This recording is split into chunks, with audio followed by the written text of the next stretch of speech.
इससे पहले कि आप बाकी क्लिप देखो boss, press the subscribe button, press the bell icon, because हम यहाँ पे हमारी कॉन्वर्सेशंस के सबसे इंटरेस्टिंग, पावरफुल, फनी और यूनिक मोमेंट्स यहाँ शेयर करते हैं. PGX clips, press subscribe, press bell icon. Israelis, what did they achieve? They took out all the air defenses. They took out the Air Force. After the first day when we saw an F-5 fly and one other plane fly, there was no Iranian plane that ever got up in the air after that. They didn't manage to shoot down a single Israeli plane. They shot down 2 drones, which fly with a huge propeller on the backside and flying at 220 kilometers per hour.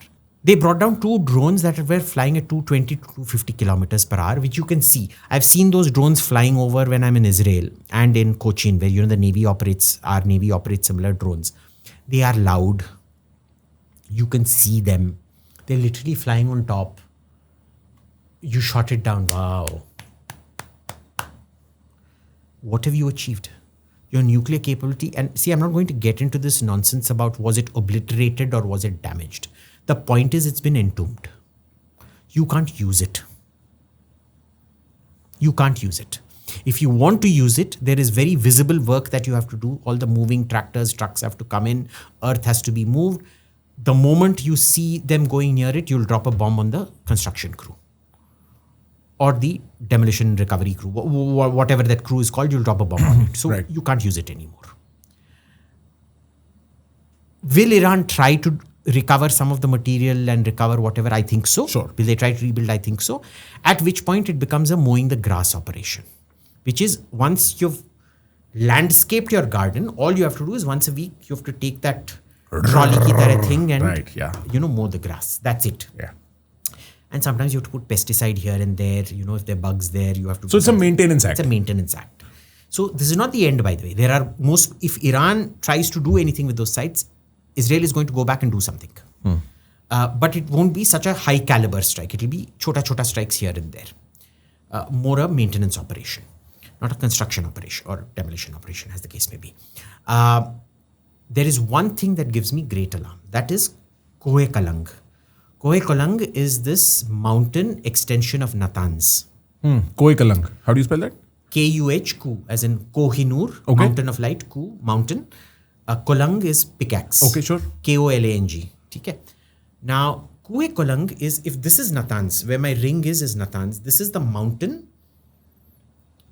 over Natanz. They've built a very, very deep facility, possibly with 1,000 feet of Rock above them. rock above them, mountain above them, which is where they're storing their enriched uranium, which clearly has not been touched. They bombed Natanz, but they did not bomb Koh Kolang. Does that mean they have at least some stocks of their 60% enriched uranium? Yes. Does it mean that the more impotent Iran looks conventionally, the greater their need for nuclear weapons? I am now convinced, because Israel and America have not finished the job, and because it's a mowing the lawn operation. A, there are going to be more Israeli strikes.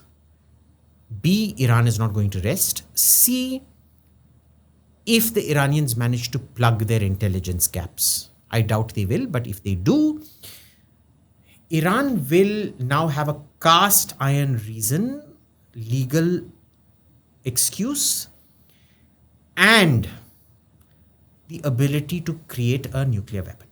Now they have more motivation They to have do much this. more motivation. Right, because they've seen what happens if they don't have it. There's no deterrence. There's no deterrence. Right, and they do have their enriched uranium, you think, stored, because Netanyahu made a statement to that effect, something of the nature of He said we have interesting intelligence. Yes, interesting intel. Now, I Yes. don't know what the hell interesting intel means.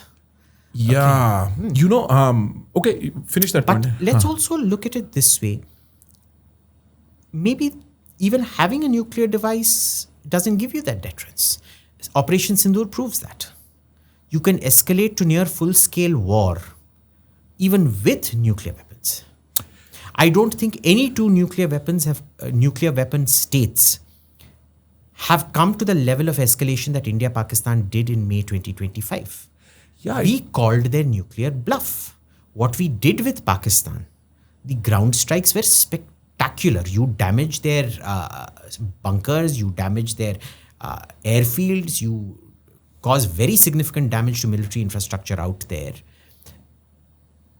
with absolute impunity. They're not able to do anything to you. That's very significant.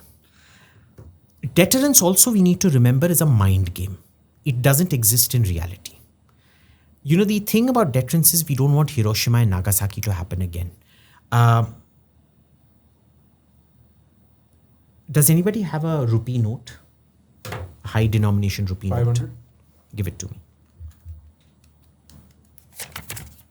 You can take it. Do you believe this is worth 500 rupees? Yeah. Why? Because RBI governor signs saying I am the bearer of this value, so on and so forth. This isn't even worth 20 paise Sure, in production value. in production value. Right. You believe the notional value of this. Right.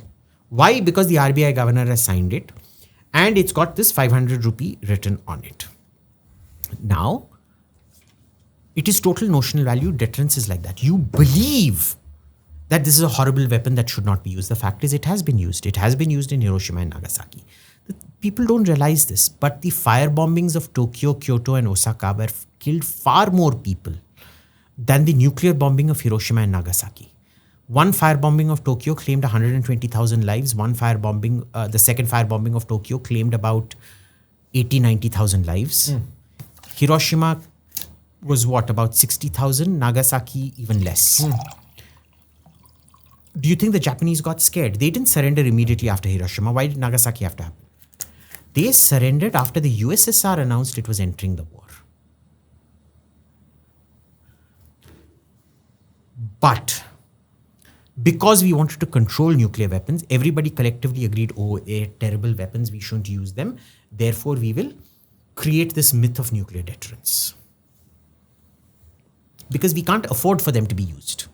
Answer a question for me. And this goes back to my original question about... And by the way, the Japanese knew exactly what a nuclear bomb was. They themselves had a nuclear bomb program. They had a lot of exchange with the German nuclear facility at Peenemünde. The Germans got their ab initio designs wrong. Which was basically the joint European-American effort to create the American bomb, Fermi and Oppenheimer and all those people. They had very early on decided that it was cylindrical rods that were required to produce the kind of enrichment and irradiation required.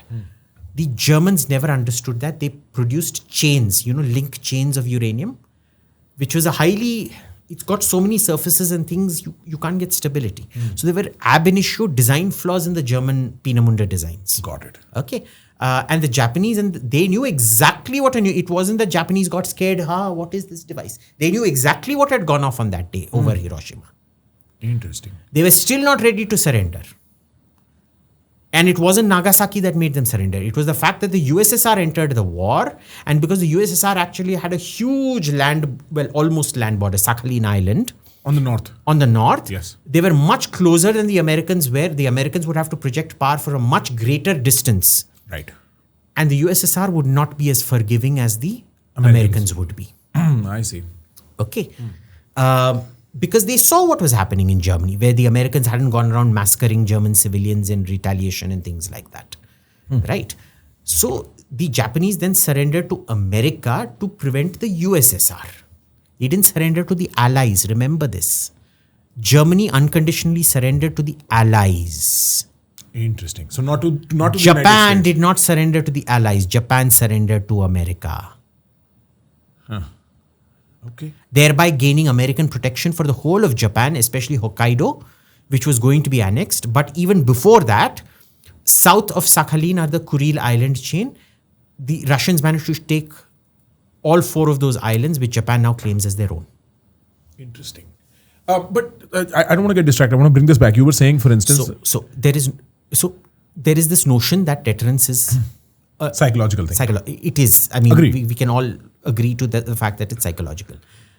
But Iran has now lost so much, but it has now gained the space to actually make a nuclear weapon if they can pull it off. Because legally, it is Iran's right to enrich as much uranium as it damn well wants.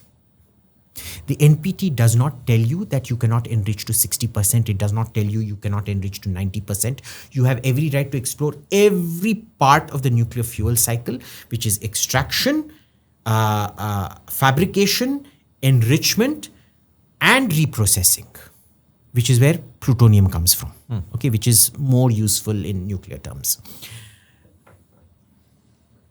The problem there is Iranians will now say, look, you didn't protect our rights. Why the hell should we protect your duties and responsibilities? We now do not have a responsibility to the NPT. We will do what the hell we want. Right. If they get their counterintelligence in order, if they're able to smuggle out enough, if they're able to do what we did in 1998, I doubt very much because they're much more infiltrated than we ever were. They are almost certainly going to go nuclear. There is going to be several small incidents over the next few years. And unless there is regime change, I do not see how you're going to stop the Iranian nuke now. Got it. Or the government falls, whatever. अगर आप हमारी इन विचित्र अचित्र कहानियों का और किस्सों का और बातों का हिस्सा बनना चाहते हैं तो आपको यहाँ पे PGX Clips चैनल को सब्सक्राइब करना पड़ेगा क्योंकि यहाँ हम पोस्ट करते हैं हमारी कॉन्वर्सेशन के best, most interesting, most wild, most intellectually resonating moments. So press the bell icon, press the subscribe button, spend some time with us.